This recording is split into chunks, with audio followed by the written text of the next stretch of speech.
So firstly, when I have y equals to fx plus k, okay, I'm talking about a translation of k units along the x-axis.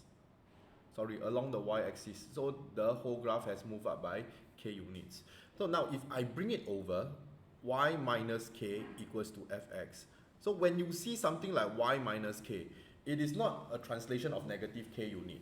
It is still mathematically the same. So it is a translation of k units still along the y-axis, and vice versa. That means when you see a minus here, and then this will be a plus k. When you see plus k, that means it's still a translation of negative k units. Okay, so in this question, your starting equation is y squared equals to x. The question is asking, describe the series of transformation that translate to become y minus 2 squared equals to 4 open bracket x minus 1. Okay, so first you can see that this is working on the inside. So x becomes x minus 1. So what are we going to do? We are going to say that we are translating a 1 unit. Okay, if you don't know what I'm talking about, from x to x minus 1, please revisit the previous video. Okay, along the x-axis.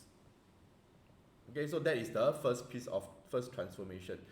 Next, what is the transformation next? You can see that there is a 4 on the outside. This 4 is on the outside. So in this case, we are talking about 4 times of fx. This is a scale of 4 units, and it's along the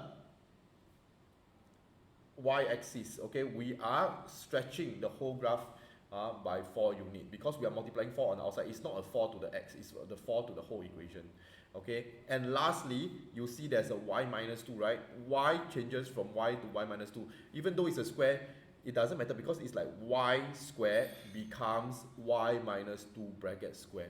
Okay, so this is actually a translation, and it is of 2 units, not negative 2 units, okay, along the y-axis.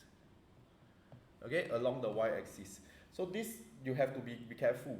Why is it so? Because at the start of the lesson, I already say, if y is equals to fx plus k, we are translating k units. I bring the plus k to the left side, it becomes y minus k.